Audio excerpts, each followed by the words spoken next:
All right, so hi everyone. For those of you that have been joining us each week, welcome back. And for those tuning in for the first time, we're really glad that you're here today.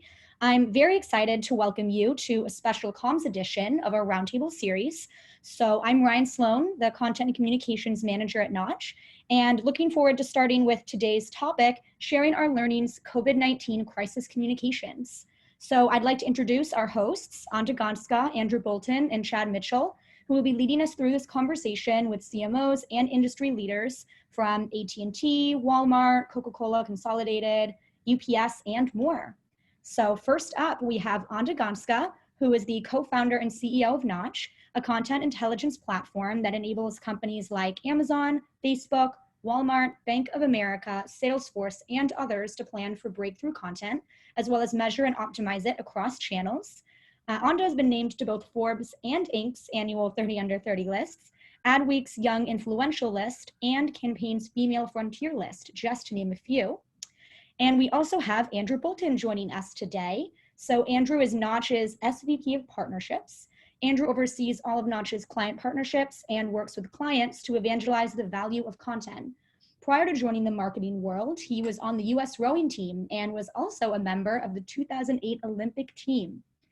And last but certainly not least, we have Chad Mitchell. He is the Vice President and Head of Content and Digital Platforms at TD Bank, where he serves as a strategic thinker and storyteller. His experience spans work for the world's largest retailer, Walmart, a custom software firm, 3 trade organizations, including a Fortune 25 trade association, and multiple political leaders. He holds 26 years of experience creating campaigns that have built corporate reputations, driven sales, secured passage of legislation, and even won elections. So I'll let our hosts take it from here. Awesome. Thank you, Ryan. I really appreciate the intro. And thank you, Chad, for helping organize this and bringing all these great people together. I think we're in for a really interesting and an in-depth conversation. Obviously, corporate comms, corporate affairs, crisis communications has been top of mind for so many people over the last few months and will continue for the duration. And I think that, you know, the clients that we talk to on the corp comm side they haven't had an hour to sleep really. They've really been asked to do a lot with limited resources and limited time. I was even joking with one that for every hour of extra overtime they're putting in now, they should probably get another $50K in their budget for next year to add to the team. So it truly is an honor to have such a great panel assembled. I'm really looking forward to hearing from folks and just getting into it. Yeah, I agree. Thanks so much for having me. I think getting to know you and Anda has been a pure delight, and it's been fantastic in terms of opening us up to getting to have sessions like this where we're bringing in, I think, some really great thinkers who can add a really interesting perspective to the way that they're managing their brands through a crisis that none of us saw coming, and none of us have really any experience dealing with one of these things where you don't know when it's going to be over, you don't know where the light at the end of the tunnel is, and you just have to keep plugging away at it day after day. So thank you, Andrew, and thank you, Anda, and to all of our panelists that will be speaking. Thanks for being here with us. Awesome. Anda, do you want to add anything before we get going here? Wanted to welcome everyone. I'm excited for the conversation. I think, I think from a marketing and comm standpoint, the communications leaders that we have on the panel today and out there in general have been kind of the first line responders for so many brands out there. And so just really curious to hear from the front lines what's been going on in the last few weeks and how we feel we can navigate this time going forward. Great. So before I pitch it over to Chad to introduce our first speaker, just some kind of ground rules and overview for those of you who have not attended one of these in the past. The goal here is to have a really open conversation, honest conversation. Panelists will share a lot of things. Obviously, if there's something that they can't share, they'll tell us. But goal here is just to provide as much information across the board. We're going to go round robin style to each speaker asking a series of questions. Each speaker will have about 5 to 8 minutes to provide feedback. I encourage everyone who's listening in to put comments into the Q&A function down at the bottom of your screen. We'll try to address those as we go through and sometimes during some of the breaks. So please interact there. And with that, I will just hand it over to Chad, who will talk about a quick poll question that we're going to launch and then get right into our first speaker. Yeah, so there's a poll question out there for everybody to answer that I'm actually dying to know the answer to, because it's a conversation that my team and I have every day, which is, have we balanced our editorial calendar properly? Where is our audience, both internal and external? Where is their appetite for COVID content? Where is their appetite for non-COVID content? When can we pivot to some of the feel-good stories that we're starting to see across our footprint? And how do you still recognize the stressful situation that a lot of people find themselves in? So, as we continue to work through COVID, and as you think about yourself as a consumer of a brand, what type of content and communications would you like to see more of from the brands that you interact with? And there's lots of things to choose from there. And so we'll be curious to see how those turn out, Andrew, and perhaps it'll have an influence on my editorial calendar tomorrow. Yes, just trying to give you the real-time feedback. We'll have the results of those after a few of the speakers. Cool, take it away, Chad. Sure. So joining us first is a good friend, probably the best griller slash smoker that I know. He used to bring food into the Walmart office after a great weekend out on his big green egg, which I'm sure he can't do right now, and he's got to eat it all himself. So I don't know how Brian's keeping the weight off. He was with Aaron and Kim and myself at Walmart. He started in politics, so I think there's some themes that you'll hear here today. I think we all kind of come from these weird backgrounds, and politics, I think, affords itself nicely when you find yourself in the midst of a crisis. So we spent a couple years together in the trenches at Walmart where, until this COVID thing popped up, I wasn't sure that you could ever go through the kinds of day in, day out crisis management that we went through at Walmart. And Brian did so in a way that really hit on, 5 things that I think are important for leaders when you're managing through a crisis. It's staying calm under pressure, which I always saw from Brian. I wasn't exactly sure how he stayed so calm. Some of the people that will be speaking today know how hot I can run. So Brian was a nice antidote to how hot and bothered I would get with some stuff. Having confidence, Brian would always bring that to the table when we would be managing crisis because of his experience and his ability to lead with confidence, even in uncertain circumstances. You want to be a compassionate leader, which I always saw with his direct reports as well as the broader team. How do you care for somebody? How do you empathize with somebody when you're going through a crisis? And so certainly by bringing us barbecue on Monday, I think he showed how compassionate he was for the team. Being a great communicator, I think it just comes with the territory. And then the one that I still struggle with to this day is compartmentalization. I have a way of going into one meeting where I got a piece of news and carrying it into the next meeting. And it's the fifth of the 5 C's that I struggle with the most. So Brian hits on all of those things. So I'm delighted that you're here with us today, Brian. Thanks. Great to be here, Chad. Thank you. So Brian, Coca-Cola Consolidated, can you just spend just a quick second explaining to people what the difference might be between Coca-Cola that we all might have in our hand drinking right now and then Coca-Cola Consolidated and the role that you guys play? Sure. The best way to think about it is Coca-Cola Company out of Atlanta does really the marketing behind all of the things that you see, paid TV, for instance, and really the brand management. The Coca-Cola Consolidated is the largest independent bottler in the country. So we're in 14 states in Washington, D.C. So when you see the guy driving the Coca-Cola truck, that's our employee. You see the person in the store merchandising, that's our employee. And the manufacturing facilities that are actually making the products, including Coca-Cola and 300 other brands and flavors, from milk to juices to teas to energy drinks. That's really what our company does. So we're really Coca-Cola in the respective areas from DC to the Carolinas and the Midwest in between. So when COVID, hits and you're managing through a crisis and you've got all of those different components of the company, from manufacturing to bottling to, being in the stores and setting up, how are you communicating? How are you managing through this crisis to make sure that all of your stakeholders are aware of what you're doing to, protect them, protect the supply, and then protect the company?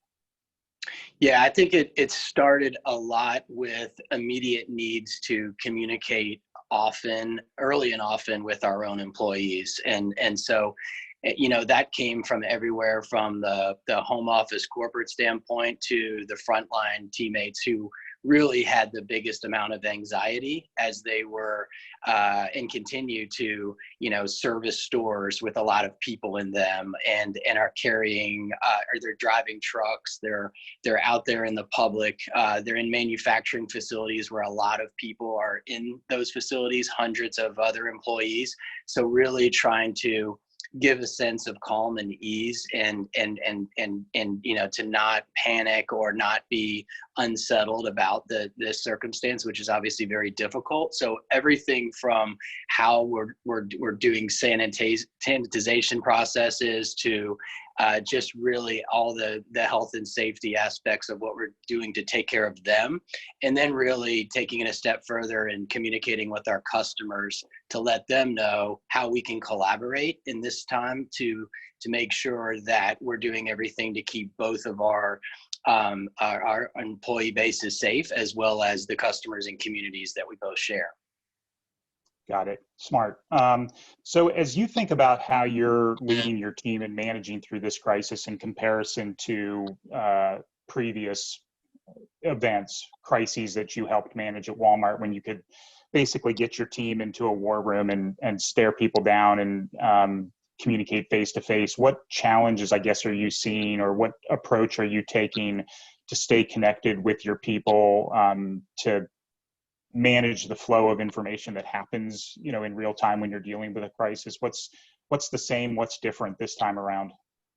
I think the biggest difference is unlike some crises, it just seems like there's no end to this. It's just when it started, I think we all knew we were in for a little bit of a ride, but as we continued and the days, got further, you're getting hit from so many angles, from the actual cases of employees testing positive to external media interest in what's going on to a lot of the leadership management. How are we making sure that our leaders are communicating regularly with important information?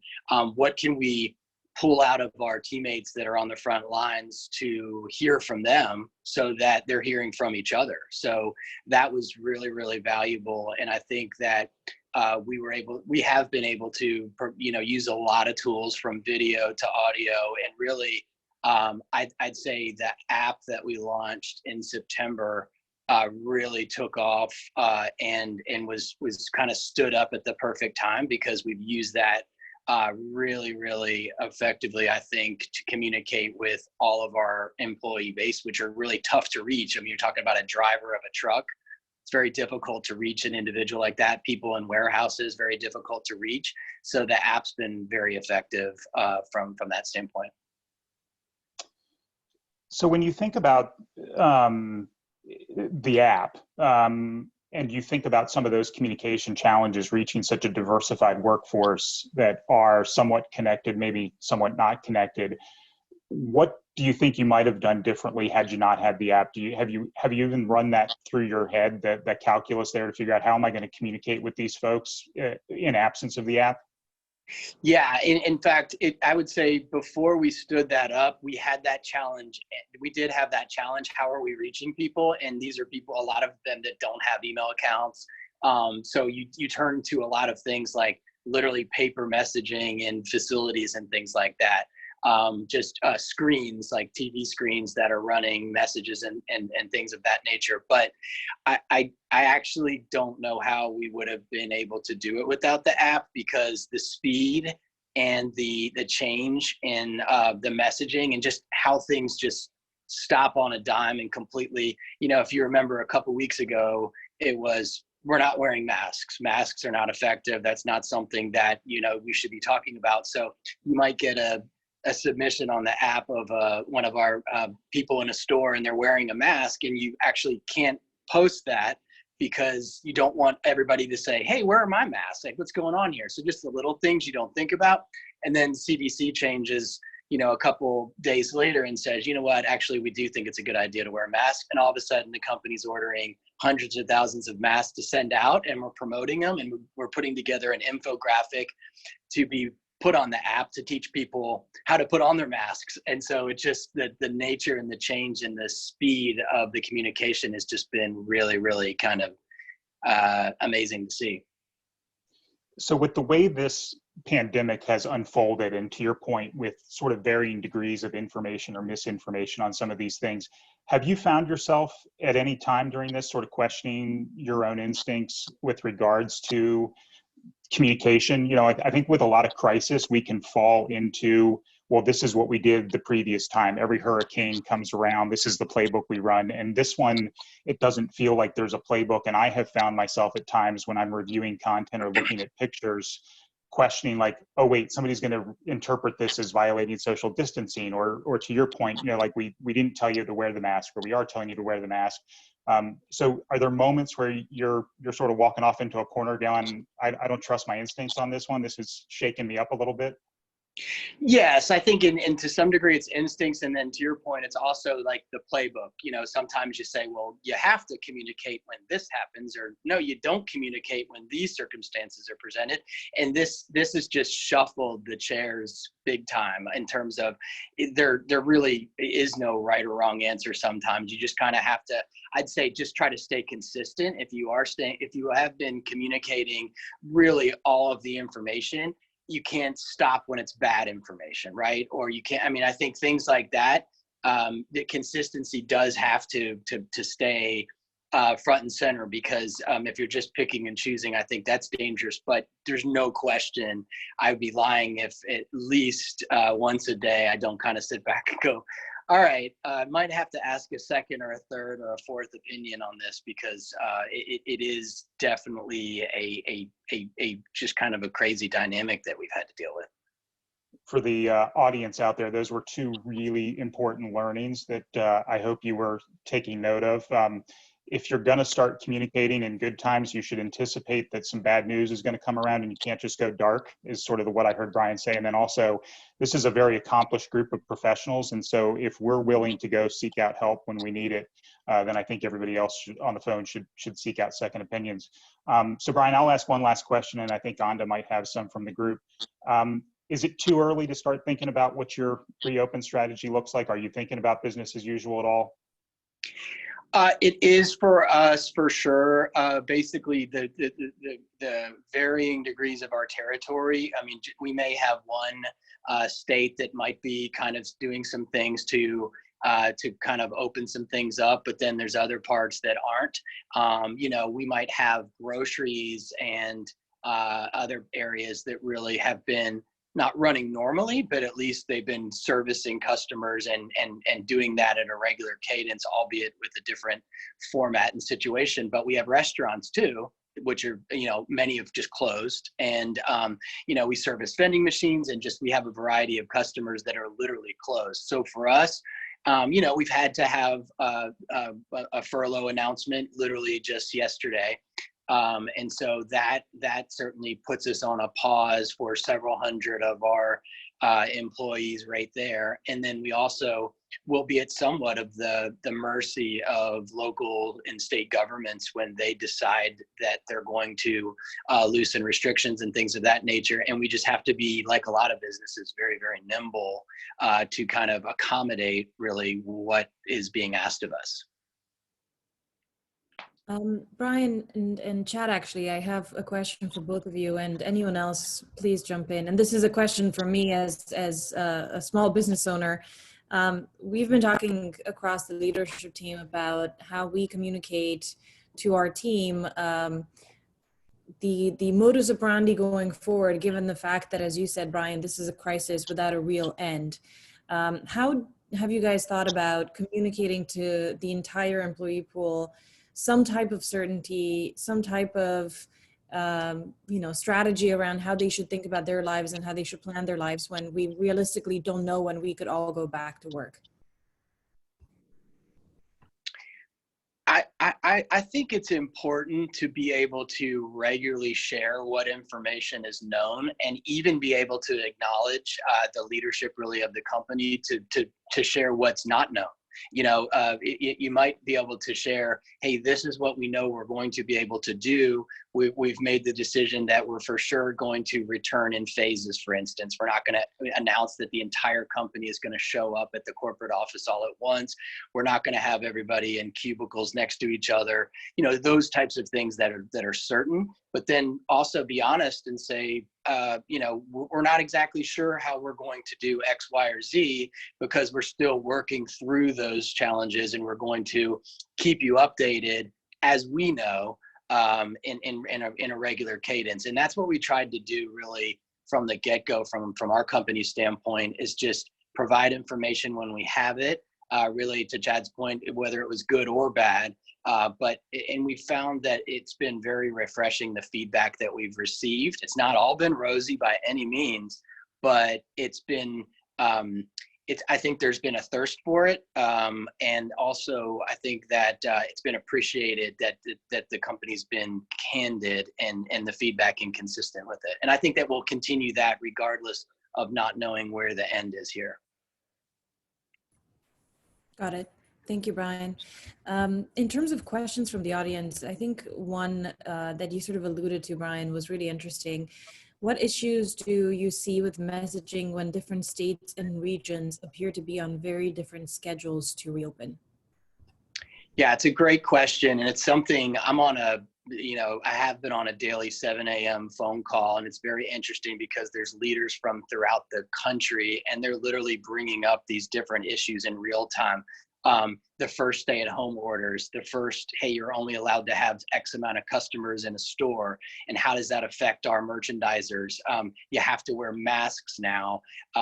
You have to get your temperature checked outside of a facility. All of these things that are just, a few weeks ago seemed just completely impossible that you were going to be managing through. And I think that will be really what we'll have to navigate in the coming weeks and months, is just how do the business overall, how does the business navigate that space and figure out the best way to return to normalcy? But then also as communicators, how can we keep all of our team informed and knowledgeable, so they are able to do their jobs as best as they can and feel the confidence and peace of mind.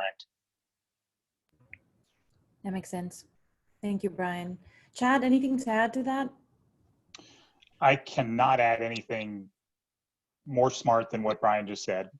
We are dealing with many of the same challenges in our footprint. We're up and down the East Coast, so we stretch from Maine to Florida, and 15 states plus the District of Columbia. So I would guess that we probably have 15 different set of criteria where they're demanding gloves and masks from some of our workers, and other states are starting to chomp at the bit to reopen. And so trying to manage all of those different points of view that are being filtered into the company, and how we respond to them, and how do we reassure our colleagues, our employees. I would follow exactly what Brian just recommended.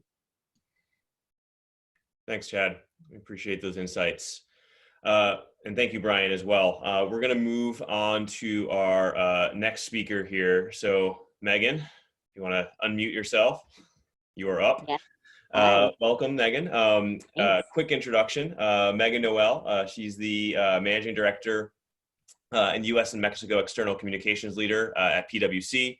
Senior communications professional with over 15 years of experience working with global companies protect, promote, and evolve their brands. Megan has led groundbreaking programs and announcements that have won Sabre, PR News, Shorty Awards, and has also been named a top woman in PR by PR News. So welcome, Megan, and thank you for coming to the panel. Appreciate it. Thanks for having me.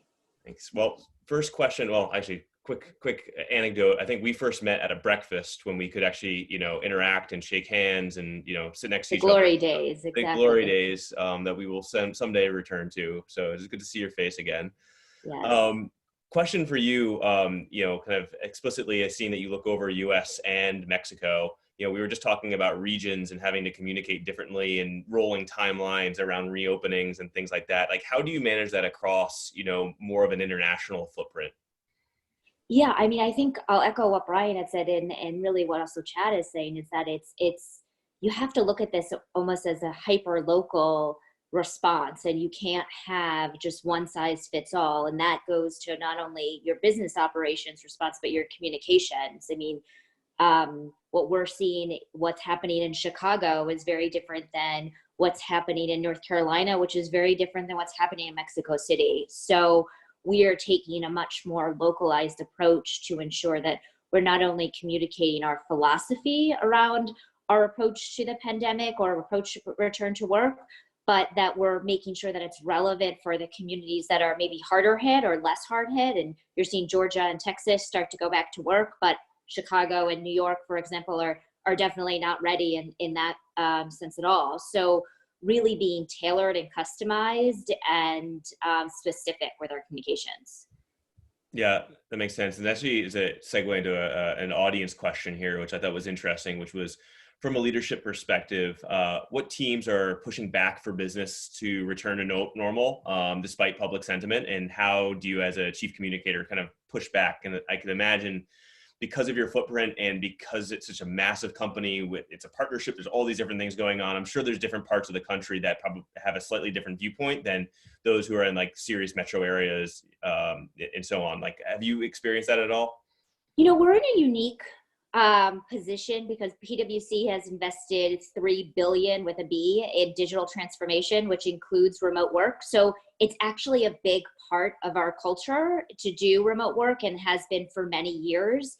And so we haven't had a ton of pushback. In fact, I would say a month and a half ago, we were getting pushback on the opposite end where our employees wanted us to shut down their offices because they didn't want to feel like they had to go in, and they wanted to be able to have the opportunity to work from home and, you know, really start that remote work process quite sooner. So I think our employees are well adept to working from home and enjoy it. And we've been able to take 55,000 people at PwC and move them effectively from offices to virtual work. And this is during our busy season, tax and audit, and really not miss the deadline. And so I think that in itself is a remarkable achievement that our people and our partners are celebrating.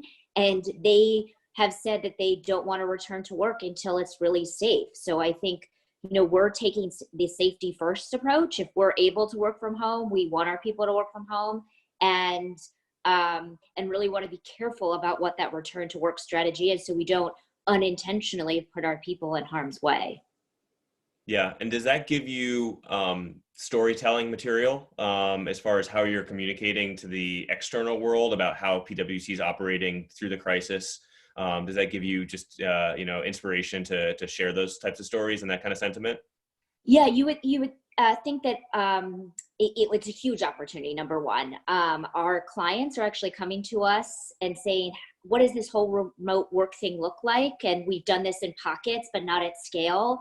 So we actually have done a CFO pulse survey basically every 2 weeks since the pandemic started.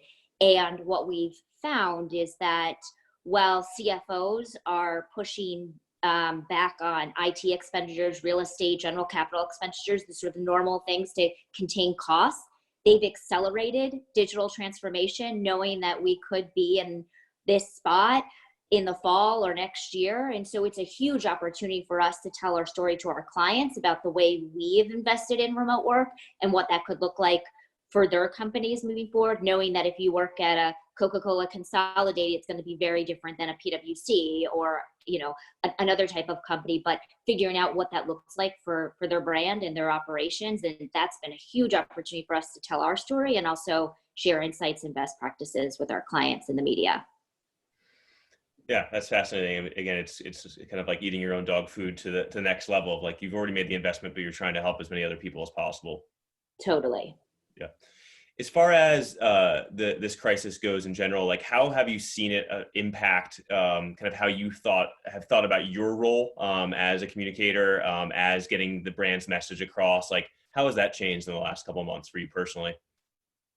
Yeah, I mean, I think it just underscores the importance of communications. I mean, I think we see our role as a strategic counselor to the business, and whether you're having to sit there with the CHRO and manage through the people issues, or talk with, you know, our lead diversity officer on what does it mean to invest in advanced diversity in this age, or, you know, talk with the leads of our business and they're trying to drive a commercial message. And so I think it really helps underpin that communications is so relevant and integral to the business, especially I think now that brands are perhaps stepping away from marketing because that costs more money. So they're leaning harder on communications professionals because that's earned media and earned recognition. And so as we all realize that we're being put to work harder and you know, being asked to deliver more to the business now more than ever. Do you think that kind of further ties like the marketing team and the communications team together? I think it helps each other appreciate each other's role, right? And I think we have very overlapping goals, but then we also have distinct places where we want to be able to shine. And I think, you know, as marketing dollars continue to shift and comms is asked to step up and play a huge role in navigating the crisis from a pure communication standpoint, but also from a marketing communication standpoint, I think it allows each other to, you know, respect and showcase each other's strengths a bit more. Yeah, for sure. I think those are wise words. Anda, did you want to say something? Yes. Well, first of all, I'm trying to make my dog famous. So this is Frida. Say hi, everyone. She cries unless she's picked up. So I wanted to ask you guys one of the questions. This one's from Mark Powell. Most of the discussion is focusing on COVID-19 responsiveness. Looking forward to Q3 and Q4, what are some of the readiness modes of insight that can be shared? And I would love for any of you to respond. And if you do respond, just quickly introduce yourself so that the audience knows who you are. And if no one answers, then Chad has to answer first. not Chad from Pfizer, Chad from TD Bank, but Chad from Pfizer maybe too, because he's also Chad, just saying. Yeah, if any of the Chads on the call want to answer, they can go for it. That's a good question. I saw it in the question pane, and I'm not exactly sure how I'd answer it. Number one, because TD's fiscal year runs slightly differently, so I've honestly forgotten which quarter we're in. I would tell you that most of our like marketing budgets and marketing campaigns have been backed up to Q3 and Q4, so I think there's going to be some of that stuff that would come out if we reopen. But I think we're searching every day for what are those stories going to look like of recovery. You know, are we going to tell stories about some of our frontline workers who are, you know, hero and heroic are big words to throw around, so I don't mean to use hyperbole, but they're performing essential service, but by doing so are being heroes. And so are those stories that we want to tell. Are there trends and patterns that we're seeing in the banking industry with regards to loans and credit and other products that may change because of this? If I were with a movie studio or AMC, are you starting to think about changed consumption habits in Q3 and Q4? What about grocery buying patterns? Are we all going to start to, you know, hoard a little bit more when we get on the other side of this? So I think it's a really smart question. Unfortunately, I don't have the crystal ball to answer it because I really don't know what we're going to be talking about next week, let alone in Q3 or Q4. It keeps it interesting, I suppose, right? The other thing that I wanted to ask a question around is, Megan, you mentioned, you said that a lot of brands are stepping away from marketing and kind of overall paid, right? And pushing, Chad, you just mentioned that there's been a big push towards Q3, Q4, which I think is a signal more of not necessarily that there's any certainty that that's the right time to push marketing to, but just that we're pushing it to some point in the future. I'm curious, how do comms teams show up during this time? I mean, VCs are telling growth stage companies to cut all marketing, but I don't hear anyone saying cut all comms, cut the comms team, cut the comms efforts.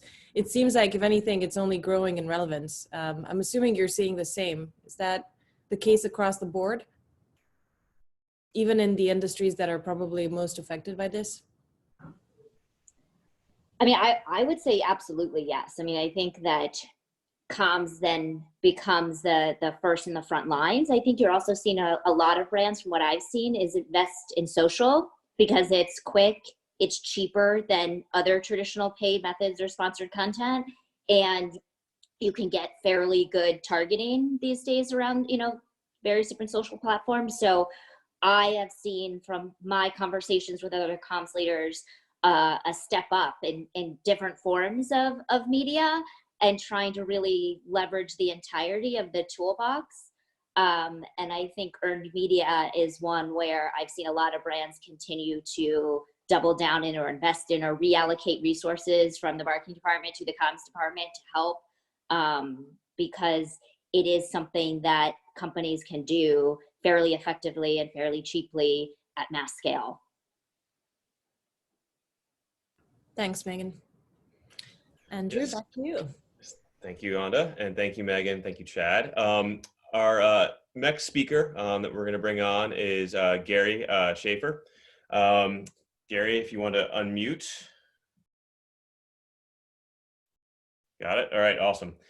So Garret is the president of Spokesman Communication. He spent 40 years in journalism, politics, and corporate communications. He spent 16 years as the head of communications for GE, and today is a professor of public relations at Boston University, Go Terriers, and a president of Spokesman Communications, as I just mentioned. Garret, you have a very interesting and diverse background across many different phases here. And an esteemed faculty member at a great university, which I'm sure gives you another interesting perspective as well.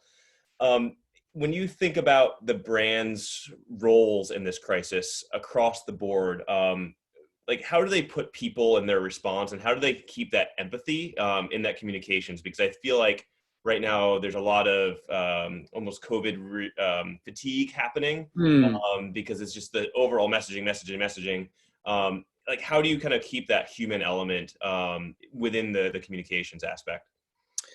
Well, I'd say the first and foremost, and I'm going to fight a fight here that I think probably I've lost already, Andrew. To humanize your company, one of the things I would stop doing is referring to them as brands.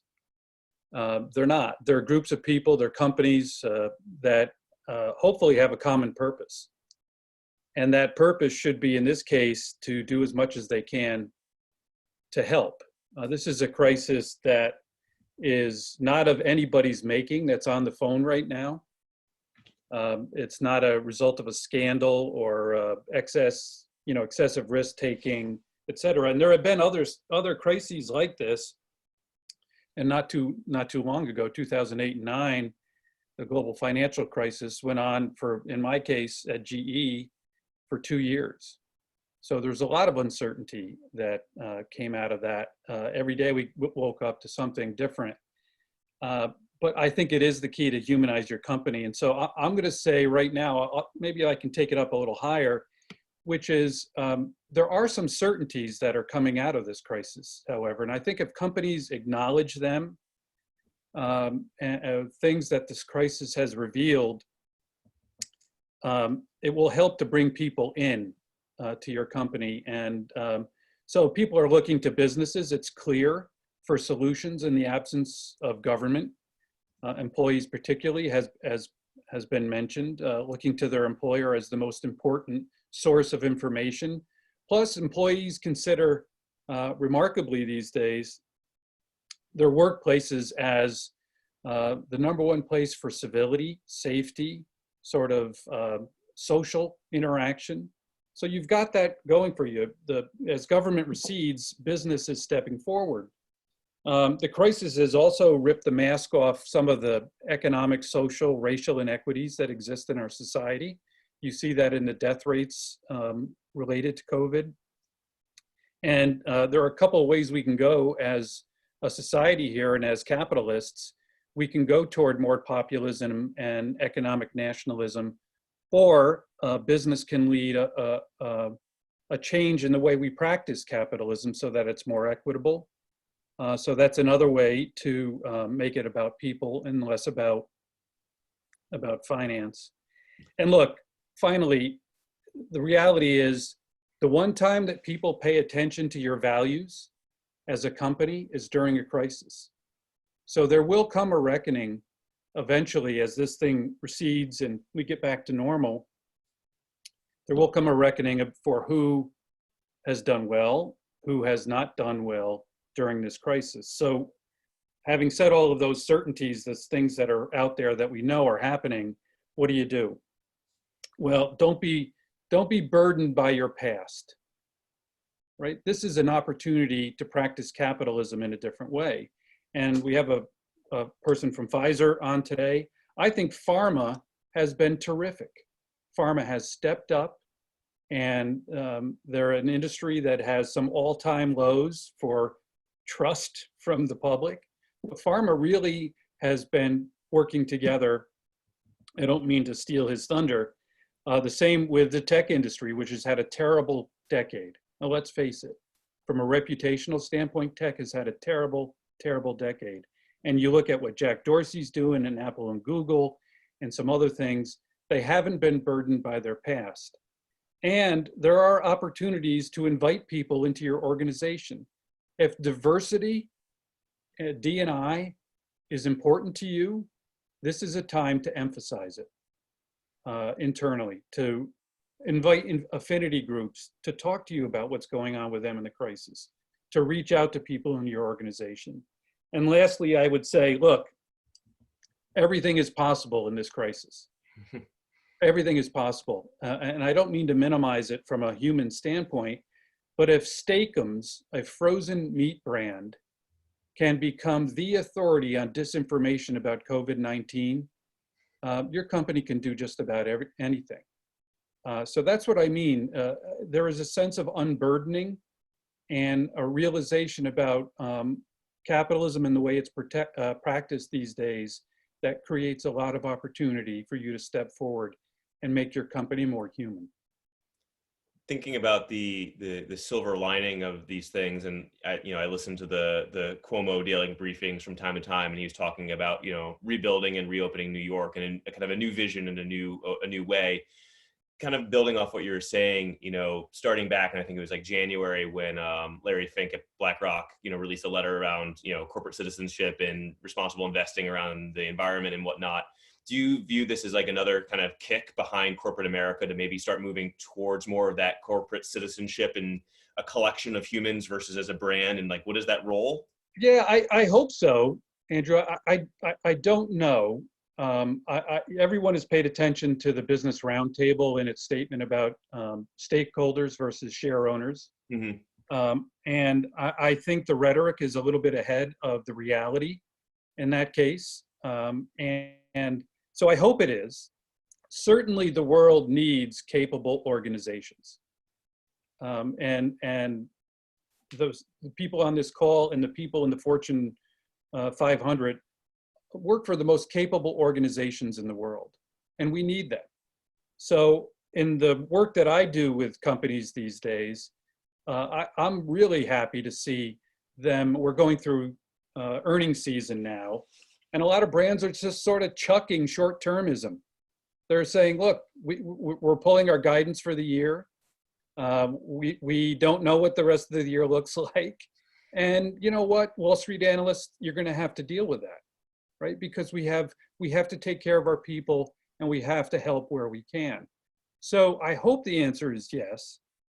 And the first thing I would ask of people who are CCOs, marketing leaders, CEOs, members of boards of directors, is do we really know what our purpose is?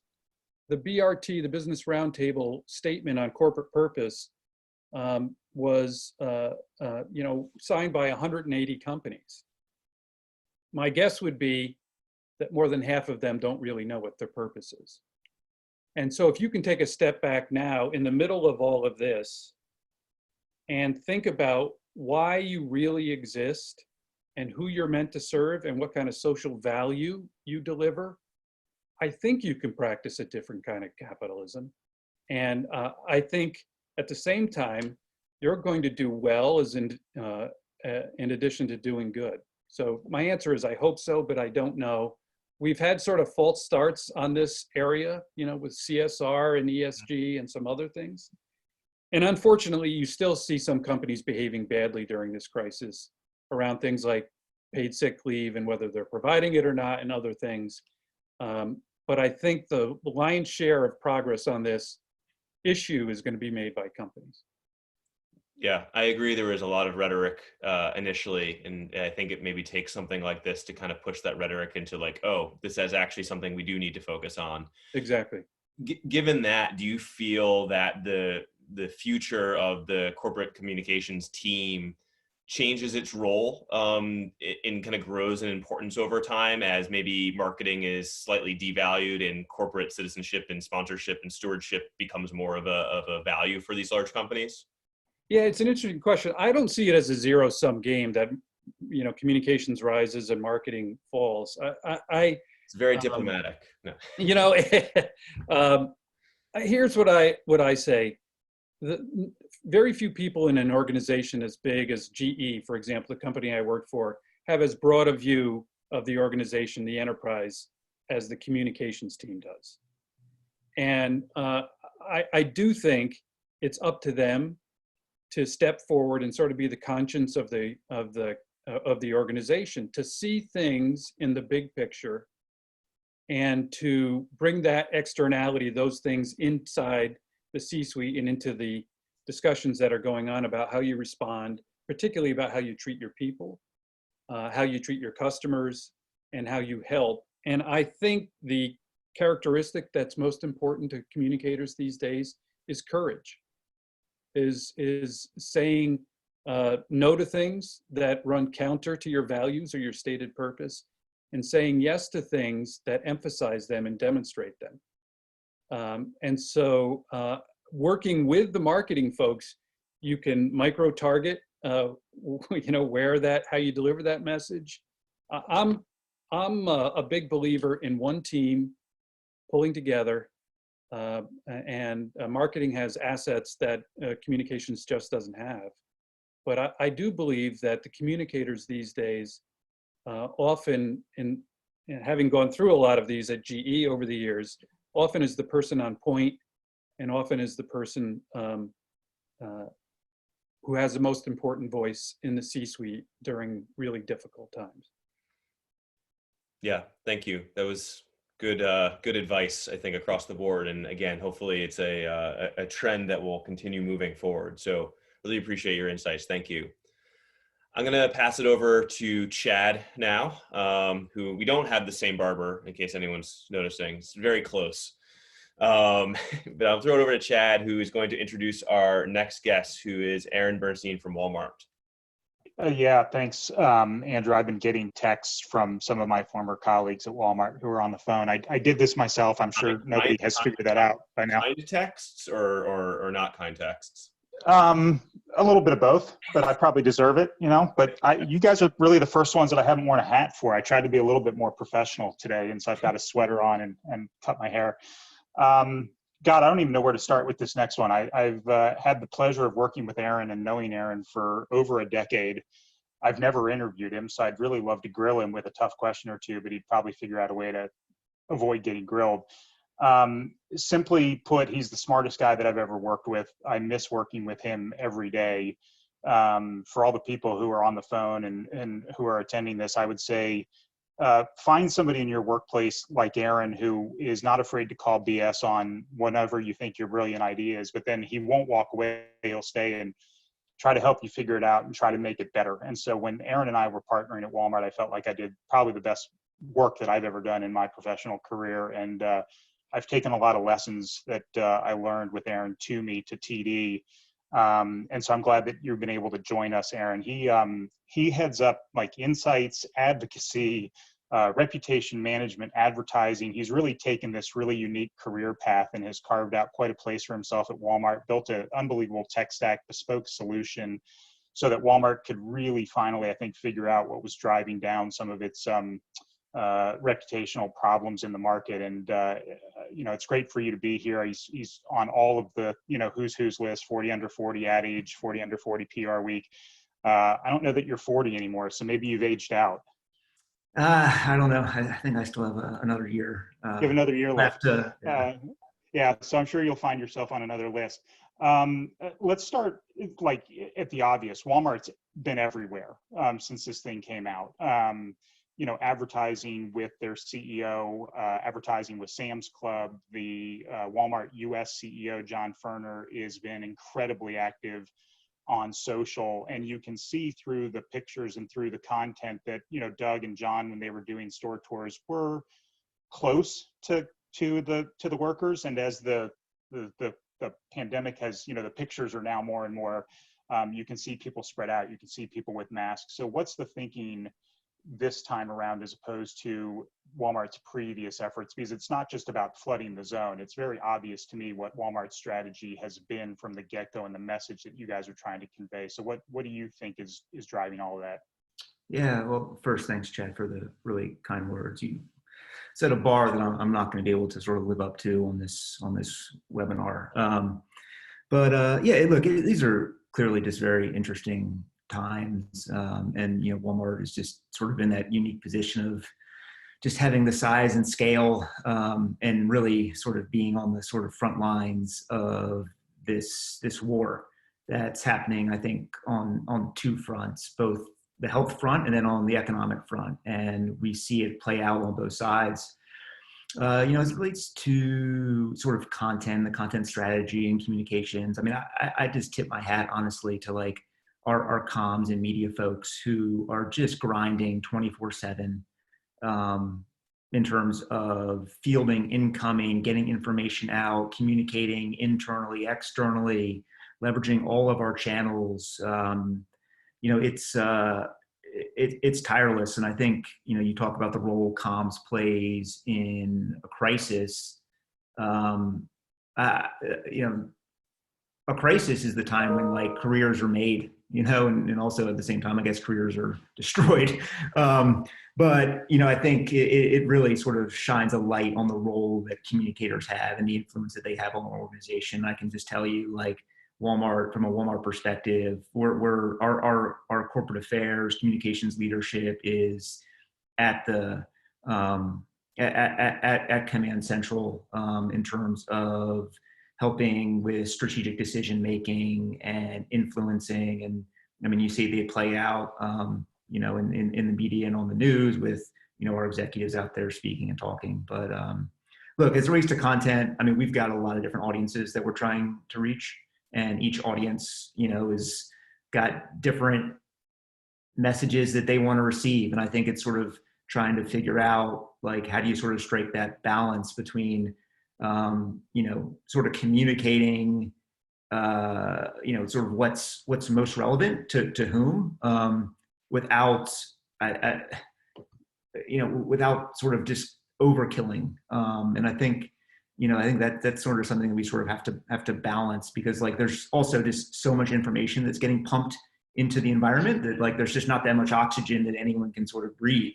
But, you know, I think, you know, we're saying, look, you know, our associates want to hear one thing, our customers need to hear something else, the investment community needs to hear something, you know, the political environment is, you know, thirsting for a certain type of information. And so I think,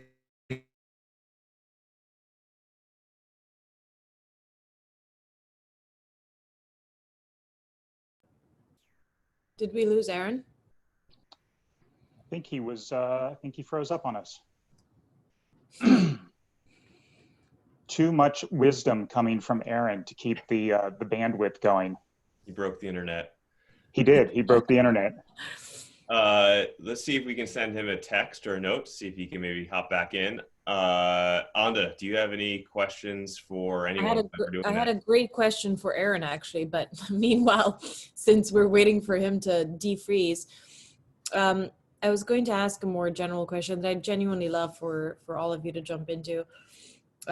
Isabella was asking us, what does it really mean for communicators to have to rethink all of their agenda and priorities for 2020? How do we approach our jobs, and how can we help leaders in our companies lead with greater purpose during this crisis? Hey, Anda, Sean.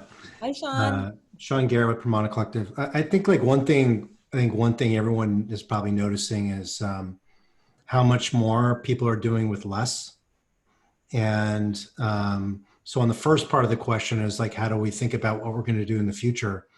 I would start thinking about what are you doing now, and how is it effective, and what are the things you're not doing right now that you've always done, and it was always rinse and repeat.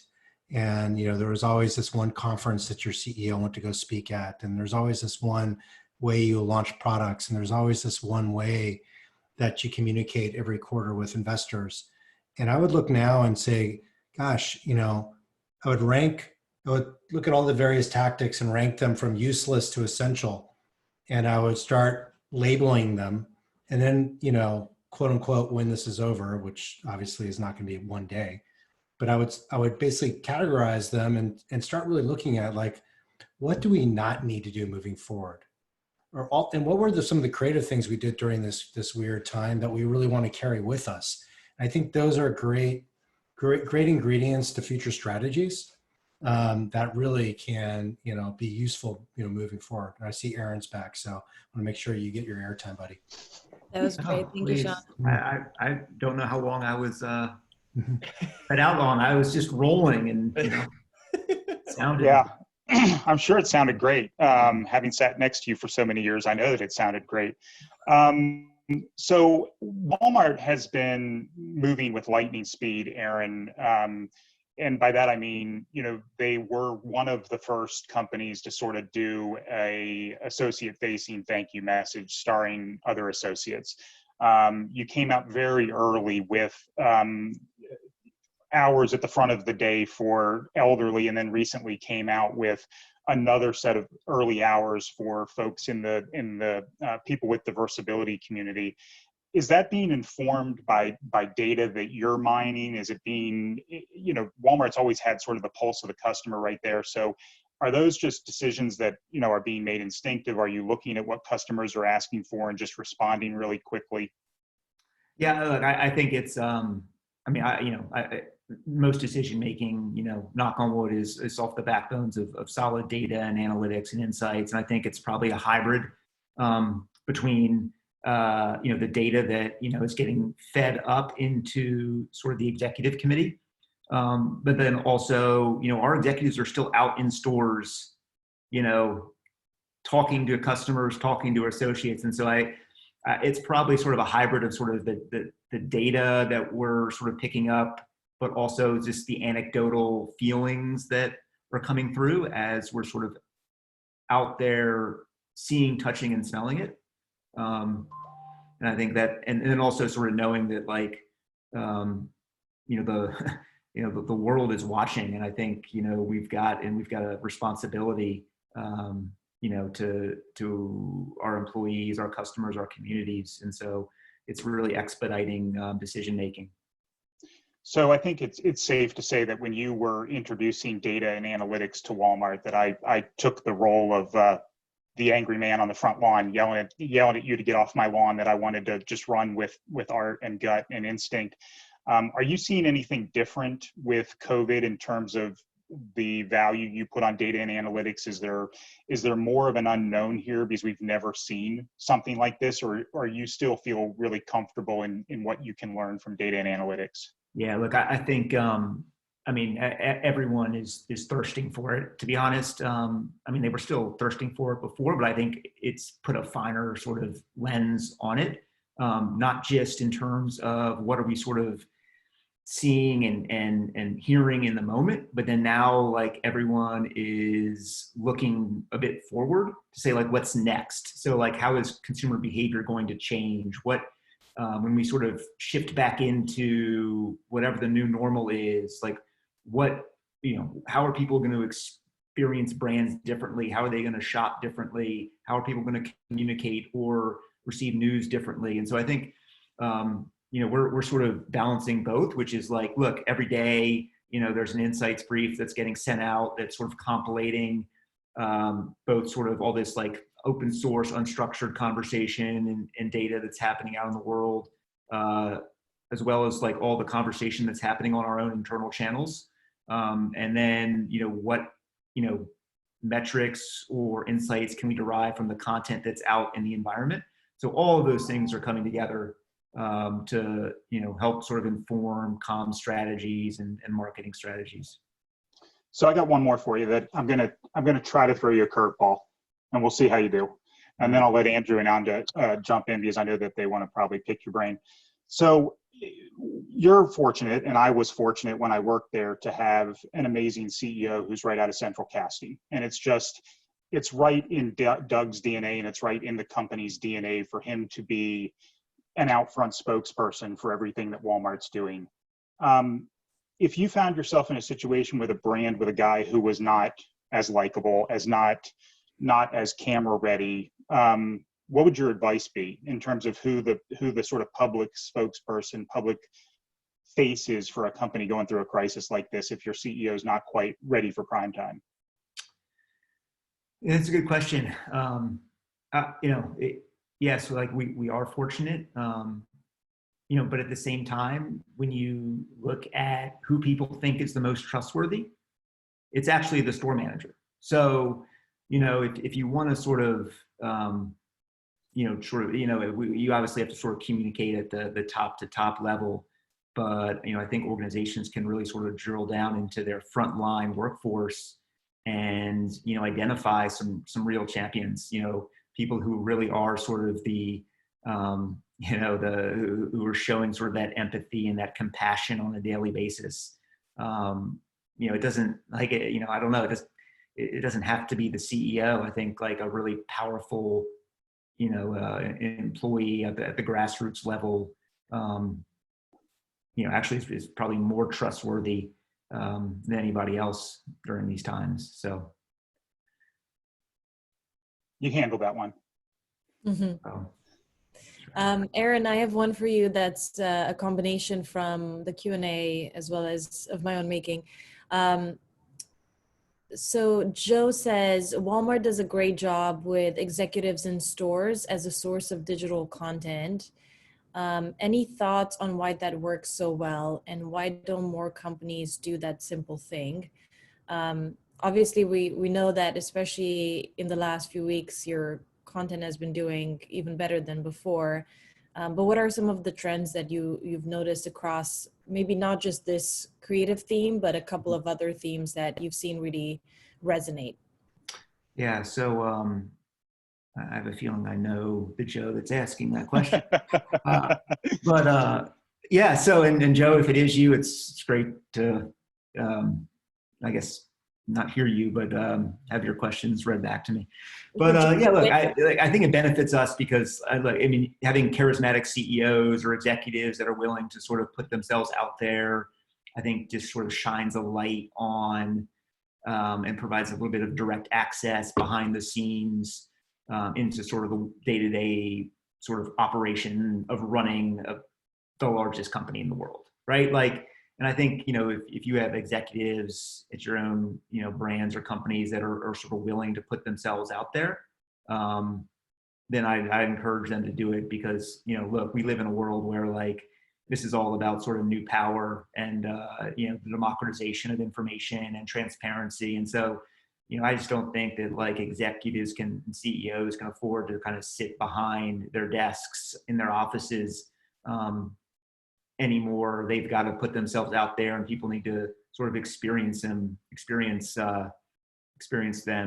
sort of the real world context. So that's been really great for Walmart, that our executives are willing to do that and put themselves on social and LinkedIn, and they do blog posts and they do videos, and it's been great. So yeah. Sorry, Aaron. I was gonna follow up there with something, but I didn't want to interrupt your thought. No, go ahead.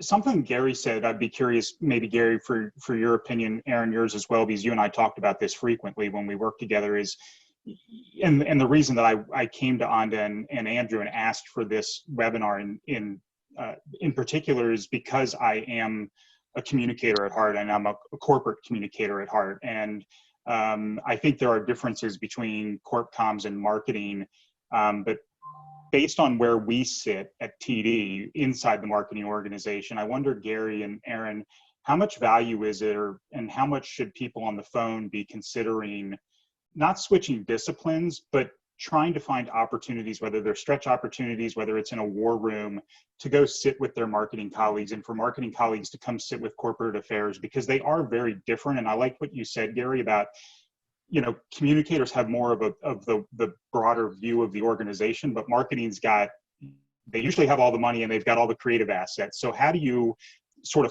what's the forcing function there to bring those teams together if it's not happening naturally, or in the face of like a global pandemic? What can bring marketing and corporate comms together if a global pandemic can't? Well, I think you're exactly right. Is in this situation, and it's always been my experience when running crises, war rooms in crises, that the sense of common purpose brings everyone together, and it brings together the best of each of the assets within an organization in the C-suite, but particularly for marketing, advertising, and communications.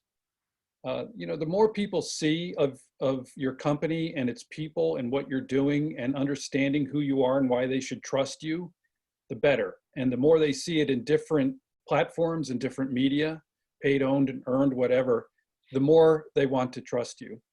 So if you're not in a war room right now, and you don't have a marketing colleague sitting across the table from you, you're not doing it right, in my view. They do have more money. Unfortunately, they do have creative capabilities that maybe we don't have in communications, particularly if you've come up, like some of us on this call have, through the journalism and politics sort of pedigree, that maybe there wasn't as much creative training in that as we're going to get from the marketers. But it is so powerful when you come at your stakeholders from many different angles, some in a serious, sort of straightforward crisis response mode, and in other areas with heart.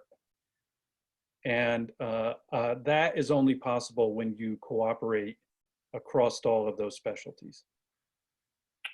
Yeah, and I would just add, I mean, look, the world's of sort of brand, which you think of brand as marketing, and then reputation is in communications. Like, these worlds are sort of interconnected, ever more so today than they've ever been. People just don't, your experience, it extends beyond just sort of the transaction. It extends into, what is sort of defined in a lot of different ways, but you could call it sort of conscious consumerism. That's one way. And people want to feel good about the brand or the company that they're interacting with, not just from a transactional relationship, but from an emotional relationship. And so, and that's even, more pronounced probably with Walmart than with some others. But, our relationship between communications and marketing is incredibly linked right now. And we are leveraging each other. For example, we're leveraging marketing's content engine.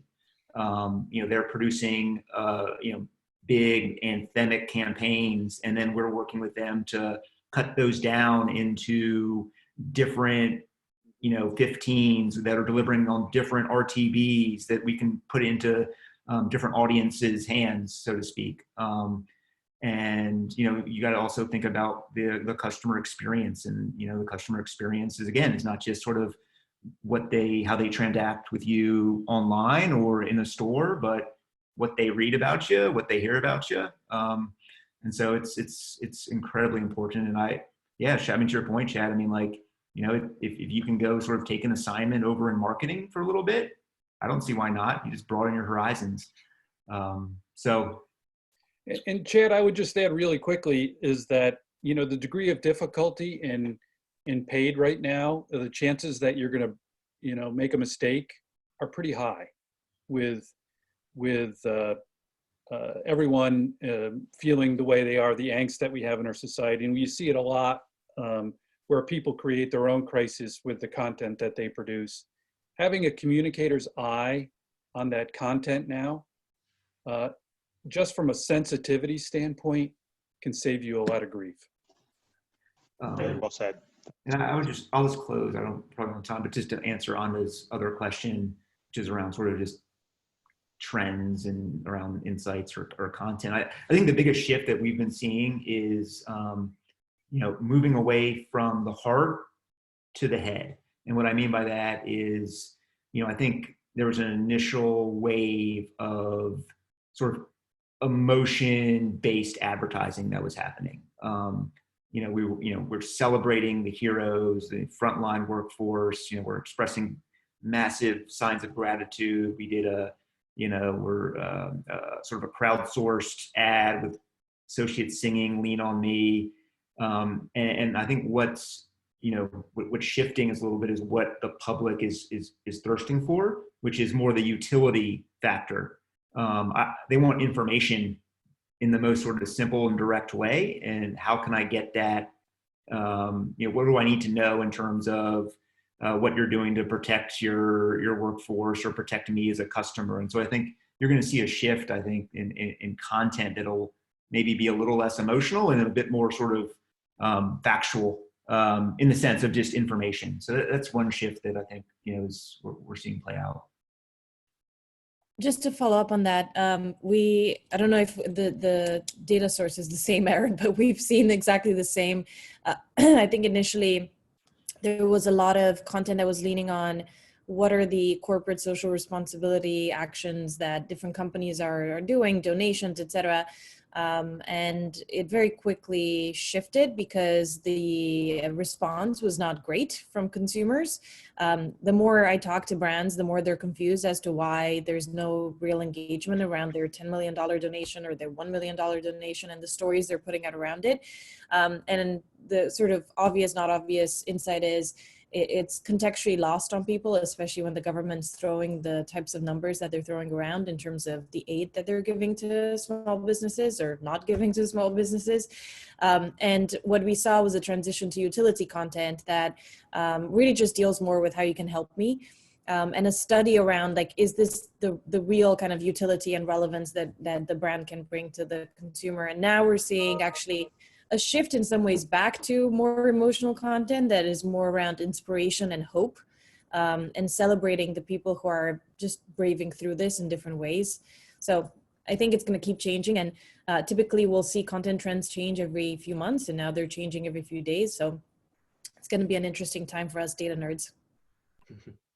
That's a good segue into actually the results of the poll that we asked. Obviously, we're maybe a slightly skewed audience because we're all communicators or in this field right now. But that community collaboration metric or topic was number one, and everything else was pretty much tied more or less. But I do see leadership as being ahead there as well. So I think it's this idea of, to Anda's point, it's not just about we made a donation. It's how are we working together and how are we helping actual communities in providing that context, which is super important in taking a leadership perspective. And whether you view yourself as a brand or a collection of humans, as Gary said, I think having that leadership stance as something that's in people's lives on the day-to-day basis is super important. So it's great to see that.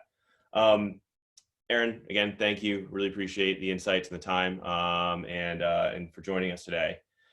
We are going to shift over now to James Wright, I believe. Yes, James, you can unmute yourself. How are you doing, James? I'm good, thank you. Good. So James is the global chairman of the Havas PR Global Collective Agencies and global CEO of Red Havas. He's been recognized with several industry awards for both client campaigns and the commercial and cultural success of his agencies. James is formerly group CEO of the Havas-owned Red Agency, responsible for PR agencies across the Asia Pacific region for 7 years prior to which he was a managing director at Grayling. So welcome, James. Thank you for joining us. You have an interesting perspective right now because you're obviously kind of in this across a multitude of brands. Or collections of humans. I'm going to keep referring back to that, Gary. Thank you. And you're seeing, I think at the beginning, when we were talking before this started, you were talking about this kind of wave and how different people or different brands are in different parts of that wave and handling things differently. And I think it's not only just the wave of where brands are as far as how they're communicating, but it's also how different regions of the globe are being impacted as this kind of ebbs and flows, like almost like the tide across the globe. How are you seeing kind of your clients adapt and adjust to that reality, and how are some of the things that you're doing, trying to help them with that? Yeah, I think there's lots of things that are different. There's lots of things that are the same. Different markets, different industries, different localities are dealing with it in different ways. But I mean, let's talk about what we see as the same. Everybody is putting their people first, and I think that those that are communicating best on this subject are looking at it through the lens of people, and that's, I think, one of the gists of what we're hearing today. And that's really smart right now. Everybody is concerned for their own health, their families and their community's health, and then of course, the economic health as well of their own families and of their communities. And then what's different is just where, the way in which it's impacting the community and their own workplace. So we're seeing different industries get hit a lot harder than others. Some industries have seen, a small number of industries have seen an uptick in sales and also in their role. Obviously we've got people from Walmart on the call today, and you've seen supermarkets in particular come to the fore during this period of time. We've seen an uptick in consumer electronics and white goods for a period of time, as well as kind of other items that have helped people nest at home whilst they try and make themselves more comfortable there. But we've got offices in 40 markets around the world, 40 different countries. Each country is in a different phase of tackling this pandemic, and we're being able to analyze and take all of that experience and learnings from the different markets, particularly those that are both coming out of the wave now and starting to go back to work, reopen certain types of businesses in different markets, looking at what's working, what's not working, what's resonating and what's not resonating. But also importantly, those markets that are just coming into the wave, because actually there was a huge amount that we learned going, and we've all taken, I think, a crash course in pandemic communications in the last few months that is providing a huge amount of resources and shared learnings for those brands that we're working with. And a good example of this is in Indonesia, where they're just about to come into the wave. It's just starting to hit them now. We're taking a lot of the learnings we've taken from our Chinese operations, and then all the way through Europe and other parts of the Americas and Asia to really help them guide themselves through this time. Yeah. Do you think, regardless of where brands are within this wave, are you feel like there's messages that are being shared right now by brands to either consumers or other stakeholders, whether it be employees or investors, that they don't really need to hear? Kind of like in this theme of what's working and what's not. Or what do you think that's being put out there that's just extraneous noise, and what should they be hearing instead? I think communicating regularly, clearly, openly, and reassuringly is most important. Just difficult decisions are being made right now, and there's going to be more difficult decisions to make further down the line. But people need to feel respected, dealt with honestly and transparently, and with a great deal of compassion, and that's really key now. It is an unprecedented situation, and this situation is felt by everyone. So the messaging also needs to sort of provide a spirit of togetherness. In terms of what people don't want to hear, I don't think people want to hear speculation right now. It's unhelpful, and I think it only adds to the anxiousness of people. I do think it's smart to be preparing for what life looks like on the other side of this. Certainly in the last 10 days to 2 weeks, I would say that in Europe and in the US, a lot of our clients and our people are ready for that kind of conversation now. If nothing else, it's a great distraction away from the doom and gloom of today and what we're dealing with right now. And it's smart to be able to set your organization up for the greatest possible opportunity to succeed on the other side. Now, we recognize that attitudes and behaviors may well change, and operational models are already being innovated. And some of those themes will continue beyond this lockdown period and may well continue for a while before we get back to anything that we would have previously described as normalcy. But, I do think there's also going to be an opportunity for brands to come out of this, and as I think one of the other panelists mentioned, that their behavior and what they've done over the period of time during the lockdown is really going to set themselves up for success when it comes out of the wash of all the brands that have done the right thing. You've seen a lot of brands, yes, they're donating money, but I think that the smartest brands have used their technological and strategic expertise to benefit their employees and their communities.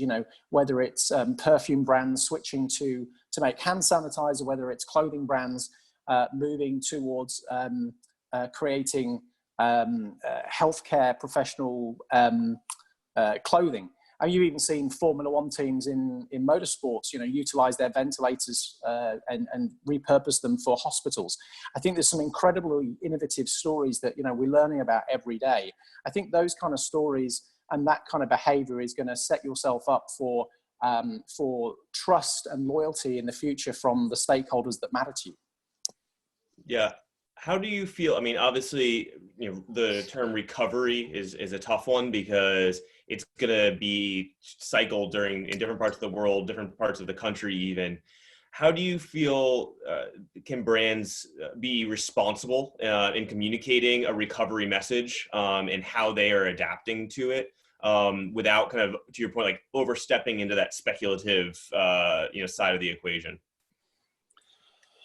Yeah, I think, it's all about, at the moment, it's all about the tone and empathy of the messaging. So I think, I don't think right now is a time to go dark on your communications. I think you should be communicating regularly when you've got something important to say. And if you have an opportunity with either your product or your service or what you do as an organization that can play a great role now, I think you should be communicating that because people do want to hear it. I think there's been a huge move back to consumption of traditional media and the role that journalism plays in society. And it's one of the key trends that we're seeing, particularly with younger generations now actually taking the information that they're getting from traditional media sources much more seriously and consuming it in a much greater way.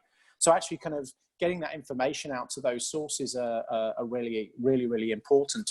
How have you seen that? How have you seen that be most effective, kind of getting it out to that younger, more connected generation? Well, I think there's still kind of a fragmentation of media, and people are getting it from many, many sources.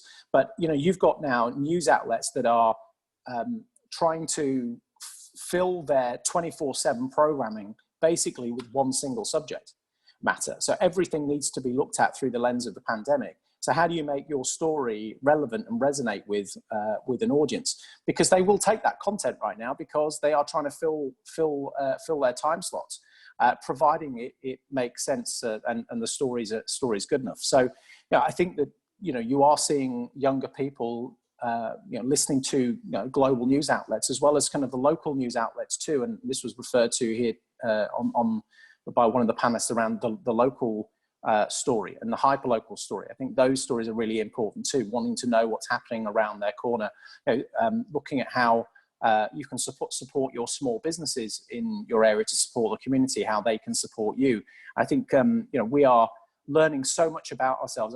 I always believe that you learn so much about people's character when they're under pressure, when you're in a crisis and situation. And that's where you're seeing the great behaviors of either our leaders in government or in business really come to the fore or not.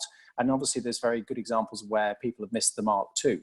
But I think, everybody's kind of over this work from home situation now, but we all need to be patient. It's like we've all achieved a degree in working from home. We've completed it and we want to move on to the next thing, but we just need to be careful about how we go about it.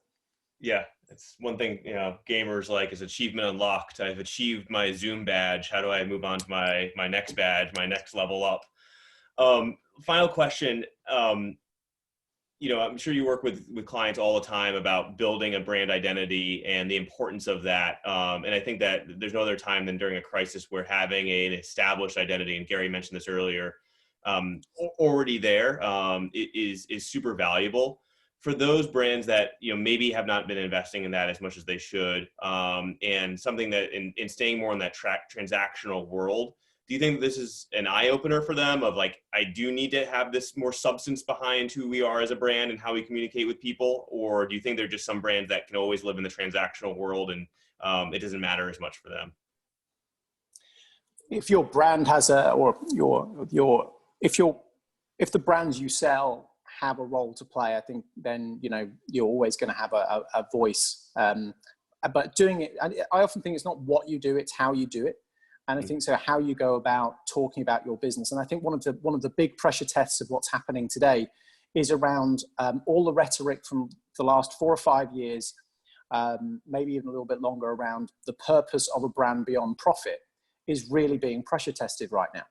Now, actually, do you actually stand up for all of those commitments that we made as part of those business roundtables, as part of those discussions that we have at these endless conferences, Davos in Cannes or wherever else we are around, how all of these brands have such a strong community-led spirit, that they're very, very committed to their employees. That's being pressure tested in a way it never, ever has before, because we never expected this to happen, that essentially our world got completely turned upside down inside a quarter of a year, and consumer behavior changed overnight.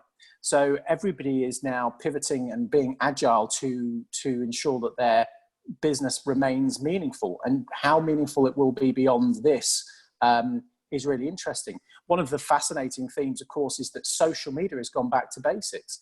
A lot of very, very great brands that live and breathe their brand and personality through social content have really taken a step back from all this very highly polished content that they're pushing out to sort of pivot into information that people need. And, whether that's sharing public information around personal hygiene or social distancing or the likes, all the way through to actually kind of some of the great things that others are doing in the world, that they, just because, for example, you take Coca-Cola, for example, as a brand who've done a very good job of this, also sharing information that's not even about their brand, because actually they've got a huge following through their social channels. So utilize it to share accurate and honest information. I do think also that the brands that matter the most during this crisis, are going to be, there's going to be a huge amount of loyalty that will be built behind them, sort of post lockdown. Yeah, I agree with that. So thank you, James, for joining. Appreciate the insights again from such a wide variety of the clients that you work with. And it's a good segue, talking about social media, to go over to Chad, our second Chad of the day, Briefman from Pfizer. Quick intro for Chad. He's the head of social media and digital communications at Pfizer. He provides leadership on digital trends and strategies for the communications and corporate affairs teams, as well as social media guidance to the company's top senior executives. He's also an experienced speaker and has taken the stage at industry conferences across the globe, including the Adobe Summit, Brand Innovators, South by Southwest. As I mentioned earlier, puts us all to shame with his absolute pro audio equipment that will make all of our audio sound terrible. So welcome, Chad. Thanks for having me, man. It's awesome. Thank you for joining us. Question for you. So we talked, I guess probably maybe a week ago or so, and you were talking about how, Pfizer, obviously a pharma company, playing a really unique role in this time, because people are actively seeking out information from you, and that you started building out content very early on in the crisis that actually had some interesting SEO, not consequences, but outcomes. Talk a little bit about kind of the strategy for Pfizer and how it's evolved from beginning of the crisis to now, and how you're looking at things moving forward. Yeah, sure. So, we've definitely seen, I loved Gary's point earlier of kind of comms gets to see, such a wide purview across the company. And certainly we've seen that as well. Early on, we, particularly in the US, we were putting out more, how do we put out some science-based, fact information. And back to one of the questions earlier of, if you don't necessarily have a CEO, who would you throw out there? We've been very lucky. We have a chief medical officer. We recently onboarded earlier this year a new chief patient officer. We have a chief science officer, right? So we have really credible people that we can put on camera or on TV to get that information across. So, we shot pretty much the last thing we did in our in-house studio. We did an entire day of taping of everything from, proper way to wash your hands to why is this virus different? What are the basics around it? Trying to really solve some of those initial questions where people are just in the like, how do I find out more about this? And, being Pfizer, we thought we at least, have a role to help play in that and making sure that the right information has gotten out there.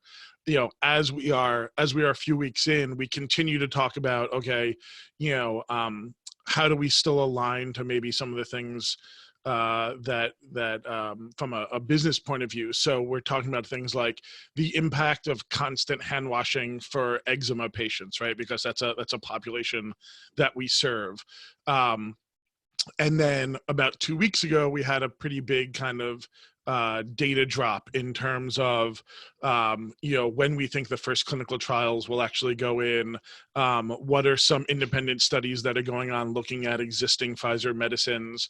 And so, we've definitely started to pivot to like, how do we tell what's going on, not only at Pfizer, but across the industry with partners.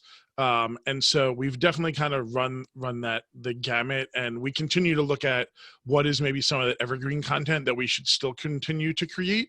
But, particularly again, as I look at maybe like a question from before, if we look at Q3 and Q4, our hope is we've got news, right? Whether that's an antiviral that can potentially, work for people that have actually contacted it. And, as we look to 2021, news around vaccines, again, whether that's, from us, one of our partners, or, the industry at large.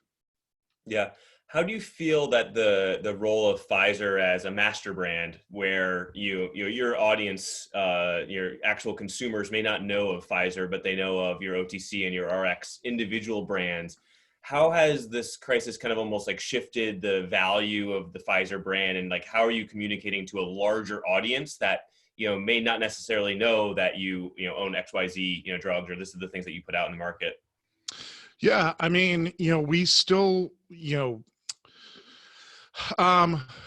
Pfizer at the end of the day is a science brand. That's how we view ourselves, and that's how we want people to view us as well, right? And we're driven by science. Many of our top people are scientists themselves.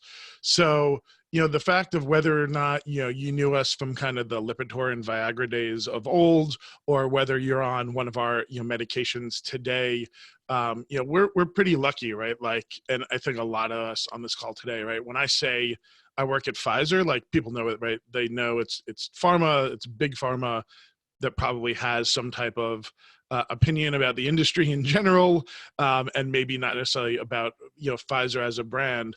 And maybe, they're on one of our medicines. Maybe they know that, whether it's an oncology drug, or whether it's because their kid just got a shot of Prevnar, or any of those types of things. So we have a ton of touch points. At the end of the day, as long as people are thinking about us as kind of a science-first company, and we think we've got the permission to kind of really focus on the science aspect of this, then that's kind of, I think, what matters to us. Yeah, and how do you, kind of building on that, in this idea of kind of a reputation management, a lot of people on the call, a lot of industries, have to deal with a level of reputation management at all time. I think big pharma is probably one of the tops. How do you view this crisis as an opportunity, going back to something that Gary said earlier about an opportunity to kind of show who you are and show that you are a science brand, and it is beyond like what you think about as maybe the evils of big pharma? Yeah,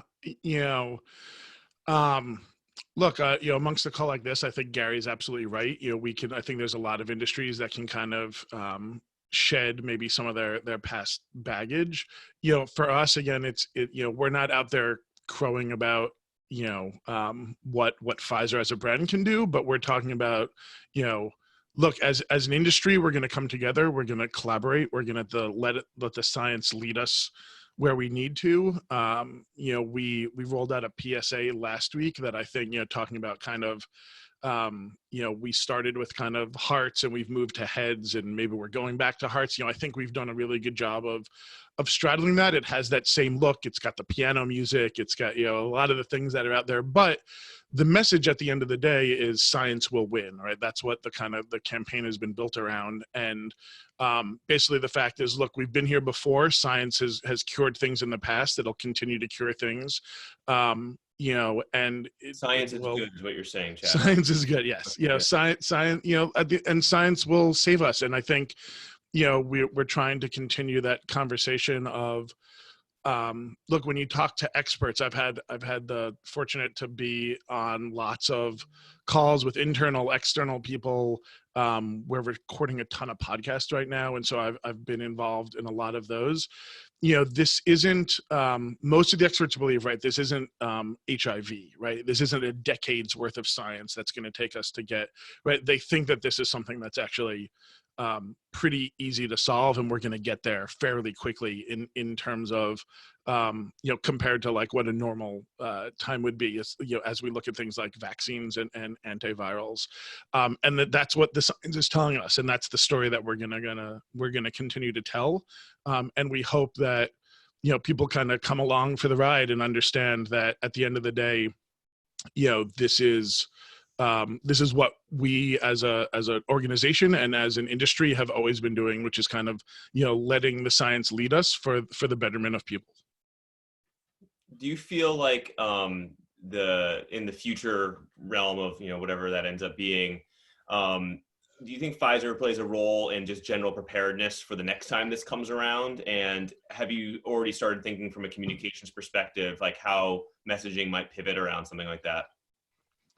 Yeah, absolutely. I mean, look, I think like any of us, if we did, when we've done crisis training, it was, something that lasted, a weekend, maybe a week at tops, right?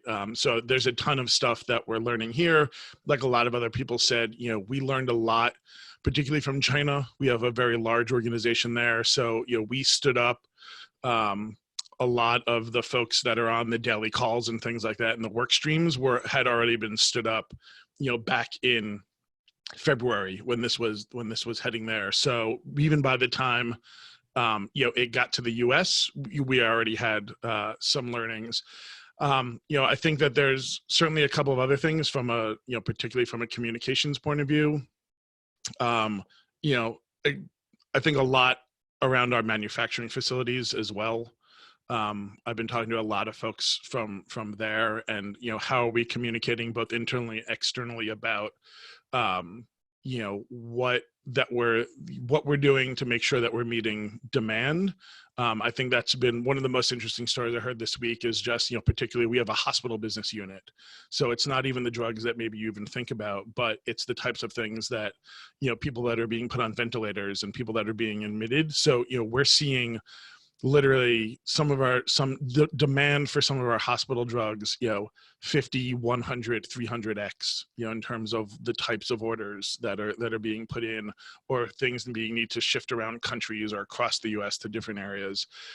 So there's a ton of learnings that we're taking in right now that I think, whether this is, an appearance 9 months, 12 months down the road, or, 5 to 6 years down the road, whatever it happens to be, I think a lot of these things will be codified, within the company. And I think, there's going to be a ton of, case studies and a lot of, would love Gary's thoughts. I think a year from now, academia will certainly be looking at kind of, who did this well, who didn't, and, what do the new rules and new playbooks look like for, 2025 and beyond.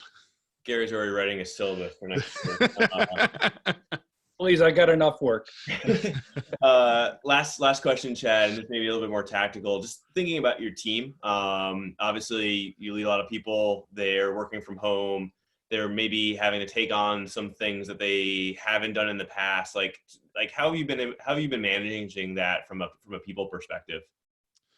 Look, I think we're all taking it day by day, and I think we're Zooms and WebEx and video can it was great as we're going into week 6 or 7, I think, for us now in terms of working from home, we're trying to figure out how to get creative. I think the first thing that we did was just give permission to people that, if your day is not 9 to 5 anymore, right? Maybe that's because you've got kids.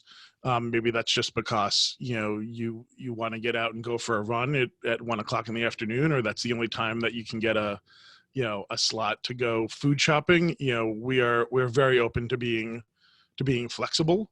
Mm-hmm. I think as we're getting through this, we're also, we're gonna continue to, I think, hit roadblocks. Also we as a company, and I don't think anyone's touched on this before, but from an internal comms, we rolled out a whole host of additional benefits for colleagues. A lot of those really focused on mental health, and so that's anything from, we launched a Pfizer no-cost subscription to an app that does all kinds of running and workouts, but also meditation and things along those lines. And we've opened up lots of additional opportunities for telehealth, particularly again focused on kind of mental health. That if you're dealing with stress, if you're someone that is has seasonal affective disorder, and now you're not getting out of your house like you normally would, right? There's lots of things that are out there that we as a company responded to make sure that employees had what they need. Great. Awesome. Thank you, Chad. Really appreciate it. And thanks for joining. I am going to turn it over to Anda now, who will be speaking with Sean. Thank you. So Sean, you and I first met in San Francisco in a WeWork, and you were the first comms person that I'd ever met. Back when I first met you, I didn't know anything about marketing, content, comms, and you helped over the years to not only educate me as a leader around how we could be doing better, but also have helped kind of connect me and help me understand the bigger brain of comms leaders out there. So thank you for that. No problem. So what you're saying, I set a very low bar. No, that's not true. So Sean, you used to run comms for Twitter, and then you jumped in and started your own company, Pramana. You've worked with, all the big and small tech companies out there, and then some others as well. I was reading a Medium post that you recently wrote, and you were saying that you ran comms also at a consumer startup during the .com boom, and then you ran and bust, and then you ran an agency during the Great Recession. So I'm curious, in your perspective, both as a communications leader, as an advisor to other brands, but also as a leader in general, how you're navigating during this time. And so I want to start by asking you that, like, what are some of the big things that you decided on doing for your team? And then what's kind of the first piece of advice that you turned to and gave to your customers? I mean, I think probably one thing, and by the way, I just think all the different inputs here have been awesome. This is a great group of people, and I'm really proud to be part of it. But I think when you go through this multiple times, the sense of no matter how big it feels, and no matter how overwhelming it is, and no matter how kind of like opaque it looks out on the horizon, there's very much of a, this too shall pass mentality. And I just think about all those different moments. I remember, basically the .com implosion happened almost 20 years to the day of kind of the, March 11th, when kind of really the shit hit the fan with COVID. It was the day with the NBA canceling, the day when Trump gave his, his speech that kind of scared people more than anything else. And Tom Hanks, turned out being positive. And there was a feeling 20 years ago when the kind of the .com implosion happened, just of like, moving from a place of we're going to spending all this money to laying people off in 3 weeks, and just the dissonance from that and how hard it was. But then I think about how,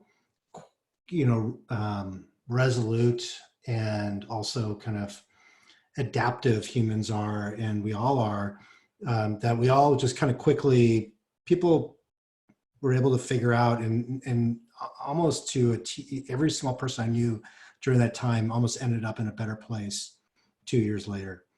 And I think just not, having that perspective and that experience is obviously huge. And for those people who are going through this for the first time, it's obviously incredibly scary. There's no way to paper over that. There's no way to like say it's all going to be fine when people are having trouble paying their rent, and they're worried about their next paycheck. But it is an incredible moment for everyone to take stock in what's important in their lives. And I think from a company perspective, we touched on this a bit earlier, that it's an incredible moment to take stock on what really matters inside of a company. What are we trying to do, whether it's a tactical level, but I think we touched on it a bunch in the conversation. Gary brought up a lot of great points, but like, who are we really as an organization? What are our values? What is our purpose? And I don't mean purpose like in the CSR standpoint, but really the purpose of the organization. And I think like, as I think was raised by an earlier panelist, like in a crisis, you really show your character. You show your character as a human, you show your character of a relationship, and you show a character as an organization. And I think it's a great moment for comms leaders to basically keep a running kind of list of where are we aligning with our values and where are we not? Because it's way worse to have values that you don't follow as an organization than to not have values at all. And so if you're going to have them, follow them. But also don't be too hard on yourself, because this is like an extraordinary situation. So it's a great opportunity just to check in on those core things, and to look back and and look ahead. Sean, you talk about values, and the only other group of people that I've heard talk about values a lot and not necessarily follow those values are the tech community, which you're in the center of right now in the Bay Area. Yeah. I think what's interesting is, you see these startups, and you see a lot of even bigger tech companies talk about the importance of culture and being human, and then immediately, laying off more than half the company. You see them invest in a ton of marketing efforts and then immediately cut everything. It's a very binary switch. And then you also see them all apply for government help and PPP loans. And I'm curious, as you look around you in the Bay Area, what would be your advice to some of the tech leaders, in particular, maybe the entrepreneurs out there, as well as the investors who are advising them? I think you just hit on the last point. The investors who are advising them obviously are, where a lot of this pressure and where a lot of this kind of angst is coming from. And the irony, of course, is these investors. You go look on all the various VC websites, and you talk about values and long-term thinking and long-term views, and then something like this happens, and the investors are the first ones in the ears of their CEOs saying, burn everything. You need cash that's going to last for 2 years. And their fear is kind of being infused into the ears and the mind of the leaders. And obviously there's some truth in that. And, but I think if you know what you are and what you stand for, and you're able to be clear with both the people who give you money and also with your employees, you can find a balance. And I don't think any employee, or, obviously many people who are being laid off, and people who are working at companies where there's furloughs, and this extends across the board, and obviously not just tech companies. I think people are relatively understanding that this is an extraordinary situation that everyone is going through. This is a crisis that literally almost everyone in the world has touched. So this is not unique to a certain region. It's not unique to a certain field, but I do think that sticking to kind of what's true to you and what you really believe that you can get through is the important thing here. And I just feel that a lot of these executives and leaders, are taking the path of least resistance, to your point, after these hard conversations. I'm I hope I'm not putting you on the spot by asking you this, but I'm curious actually in your assessment of a company that's doing it right and a company that's doing it wrong from a comm standpoint. I guess you have to pick someone that you really don't want as a customer. No, well, let me give you an example. I mean, I think like I've seen some examples of people communicating hard news. I started a comms community group, a Slack group. We've got about 130 members, and I encourage anyone who's listening and fellow panelists to DM me or message me if you want to join. But a lot of people are talking about this very thing. And one example that was brought up was a company called Carta. And Carta basically, in short, basically helps companies manage their stock option efforts with employees. And they laid off a bunch of people. And the CEO posted his internal message to Medium. And he basically did it in a way that was very clear, very direct, and also laid all the blame on himself. So he said in this message to all the employees who were laid off, I want to be very clear with you that all your managers fought to keep you. And if you were laid off, it was because it was my decision only. And so if you want to blame someone, blame me. And I thought that was a very interesting way to approach it, and very blunt, and like it didn't deflect the blame within the organization. I felt, it was a classic, the buck stops here mentality. And I thought that was very useful. In terms of organizations doing it poorly, I think people here have brought up lots of good examples of organizations who are very communicative and then have gone dark in this process. And I think, I think we can all look at some who, normally are very ebullient in their communications who have been less so here. I don't want, It's okay. You don't have to name anyone. I think it's okay. Well, Sean, thank you. I really, really appreciate that. Mm-hmm. Chad, I'm going to turn it over to you.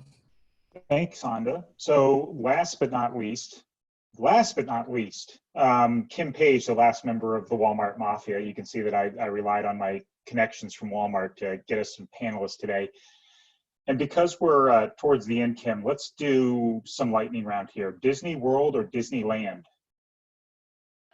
That's a good one. I like Disneyland. It's easier to get around. Dish TV or Direct TV? Direct TV. Hello. Oklahoma or Oklahoma State? Oklahoma. So I think when Aaron was fortunate enough to move away from me during a reorg at Walmart, Kim was the unfortunate one who then had to move in next to me. So a neighbor, literally a work neighbor, a neighbor in Northwest Arkansas, a colleague, and Kim is probably the reason why when I went to TD, I ended up inheriting internal communications, which I pretty much on a daily basis dumped on, in front of Kim. It was her work. I still dumped on it. I didn't really understand the value of internal comms. And so this is my penance, is that I now oversee external and internal. So thanks, Kim. You're welcome. But Kim comes with an amazing set of experiences from obviously Disney and Walmart and Turner and AT&T, and she does internal and brand communications and external and crisis and social. So maybe a slightly different conversation here, but I think right off the top, Kim, AT&T is playing such a critical role in not only the underlying infrastructure that everybody needs to now work from home, but is also providing free entertainment for a lot of us who are stuck at home. So how are you guys approaching that? How are you sort of solving the business obligation to make sure we all stay connected to then, like, what can we do to, give away some of our services for free for people who are stuck and working from home and are challenged getting through this? Yeah, so I think you learn early as a communicator that you should be able to be prepared for every crisis. Somebody teaches you that there's a way to prepare for everything that comes your way. And then you learn very quickly that that's not the case, and every little crisis has its nuance. And this is totally different. But I think, Sean, you mentioned it, but going back to the core values of the company or the mission of the company is really the framework I try to follow. For AT&T, it's super simple. We have a core value that I love. We have actually some really great core values, but one is called Be There. And it's really what the whole narrative we have right now is built around, is like, how do we keep people connected and how can we be there for them? So what we've done, and I lead our social media team, so this is a little bit of a different exciting role for me, but for social media, coming from CourtComm, I've kind of set up a message framework for us, and we have 3 phases. So the first part of it was awareness, and then we kind of, they kind of build on each other. The second part is engagement, and then the last part is consideration. So for our awareness phase, those were weeks 1, 2, and 3. We were out there helping people understand, you know, how they will stay connected, giving hotspots away, increasing data plans, doing grace periods for 60 days, just really trying to step up and say, look, we have no idea what's happening, but we know people are hurting, and we're here for you. So, which was kind of really great to feel from a company that we could step up in this way. And then, you know, sort of moving into engagement, we started to think, okay, people are kind of getting, you know, tired of hearing, okay, thanks for the hotspot, okay, thanks. And then, you know, people are trying to call, and our customer service centers are a little overloaded right now, so people are not happy about that. So we tried to move into this engagement period, and really I took a page out of the Walmart playbook, and we mobilized our employees. So we know there's a lot of good happening out there, and it's a really great opportunity to sort of amplify that. So we encouraged people to sort of rally around this hashtag called Connected Together. And we have pictures of employees that are doing the contactless curbside pickup at our stores. Or we have different field techs that are actually outfitting that Mercy ship out in LA for healthcare patients. A lot of great little things happening out in the world. And then we even have things like neighbors dropping off TP and eggs and saying, you know, cute things like, your house has just been toilet paper and egged. And so there's a lot of fun going around that. And that campaign has really started to rally around the positive side of things. And a really cool thing that happened with that is we got to partner up with John Krasinski on his Some Good News show. And we got to offer nurses and doctors 3 months of free service through our FirstNet network, which was really cool. So now that we've got sort of the awareness out there and the engagement going, we're totally moving into the consideration period, because Aaron, I think you mentioned this, people are mocking the emotional ads right now. They're kind of like, yeah, okay, but what about, you know, my paycheck isn't coming in, I do got to pay the bill. Like, where can I pay my bill online? Or what's the information for free? I'm bored, I need to binge something. You know, all of those things are happening. So we have started shifting our consideration phase as like, what's the BAU? What's the new normal? And so you see things now like we continue to promote HBO streaming services. And, you know, we announced that HBO Max has a launch date today, so we're super excited about that. But yeah, so we've got all of our brands that are offering free content. We've got our CNN news channel who's giving us updates, you know, minute by minute. And then we kind of put on we have a huge sponsorship presence as AT&T, and we sponsor the NBA, so we're pretty sad about that. But the WNBA just had their draft Friday night, so we started posting about that and some of our esports activities, and we got super high engagement. So we know people are ready to sort of get back to as normal as they can be right now. Do you have an idea on what that looks like, specifically with regards to content or programming or services, that as people start to get back to normal, what's the go forward plan look like? That's what we're trying to figure out right now. So, you know, yeah, we are going to be able to change our whole content strategy because of this event. And I'm a little bit excited about it, because we were sort of a one-trick pony and kind of showing up for all the sexy sizzle that AT&T does with sponsorships. And I think that is really engaging stuff for a social media channel, but it hasn't given AT&T an opportunity to tell their core brand story, which has some really great stuff. Kind of like when I came to Walmart, you guys know this story really, you know, you lived it, where the reputation of Walmart wasn't the best. And you're like, it's such a great company. the people actually really want to do good. They actually offer and give away millions of dollars to people. And so I think there's an opportunity for us to do that. So we'll start to lean into that brand storytelling because of this. Question for you, and Megan hit on this earlier in terms of how you take a story hyper local. And as I look at Aaron and I think about GE and Pfizer and AT&T, you guys can play around with like huge sums of money for philanthropic and charitable giving and sponsorships. And when you're at an organization like mine, where there's now less zeros to play around with, what do you do when you see the massive donations come in, and then you're making a donation that you know counts, and it's substantive and additive to the communities in which you operate, but you're not going to get the earned media coverage? So is it just that we play hyper local and we show the benefit of that contribution since you're being outspent? Yeah. So we're doing a lot of things. I think we are trying to streamline sort of where we put our dollars behind so we have a more connected story.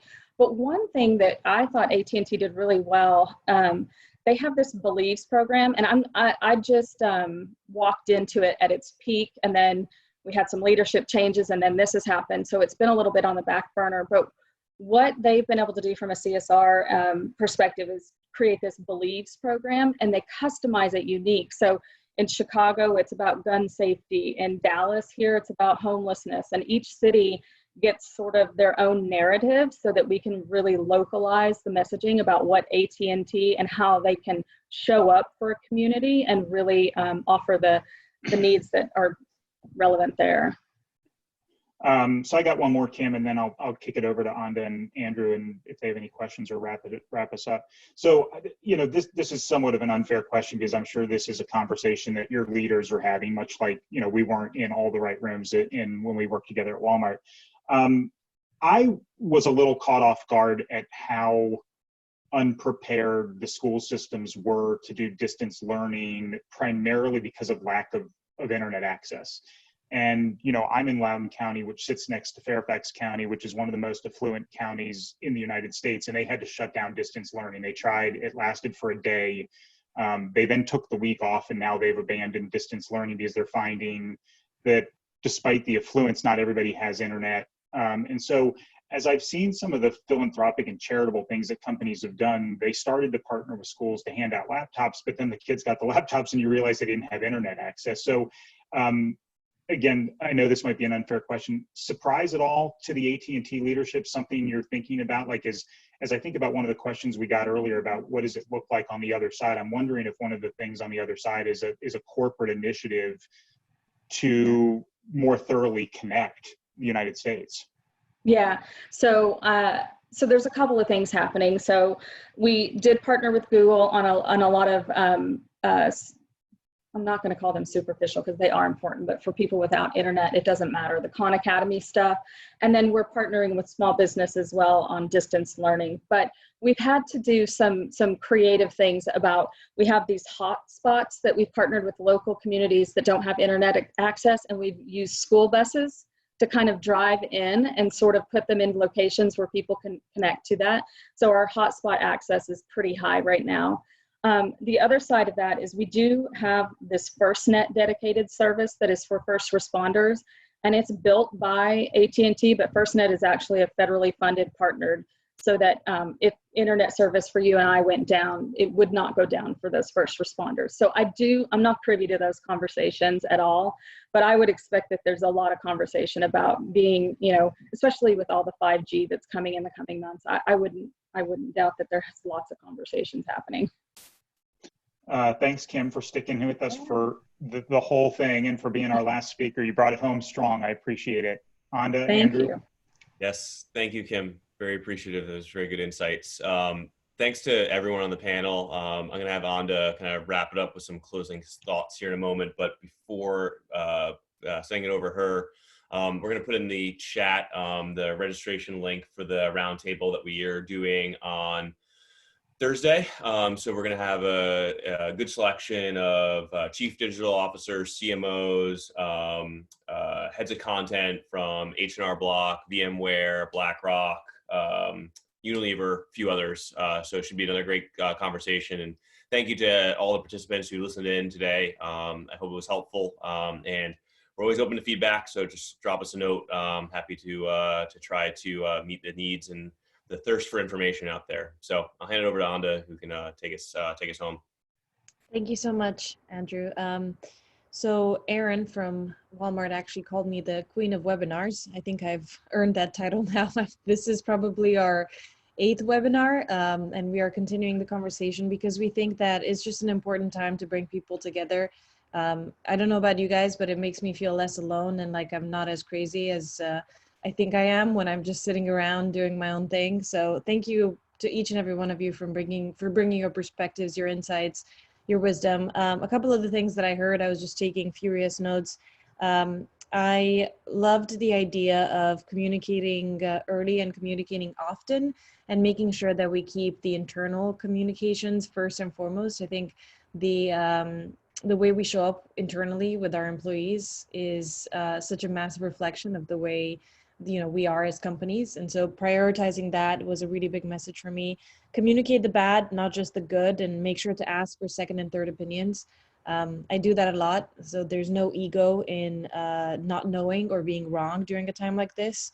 I love the idea of the enhanced role and importance of comms during a time like this. And to some extent, I guess it hadn't really clicked for me how a lot of the resources that are being taken away from the paid side of things and to some extent marketing are being placed onto the comm side. So that's an interesting and I guess positive silver lining for the communications folks out there. And then finally, I really liked what Erin said around crisis is the time when careers are made or destroyed. And so no pressure, but I think you guys are really kind of leading the charge on making sure that all of us as consumers are maintaining hope, maintaining positivity, and just getting through this. So thank you once again to all of you, and especially to Chad from TD Bank, who activated his Walmart Mafia to have a really awesome conversation. Thanks, Anda. Thank you. Have a great evening, everyone. Bye-bye. Bye, everyone. Bye. Thank you very much. Bye all.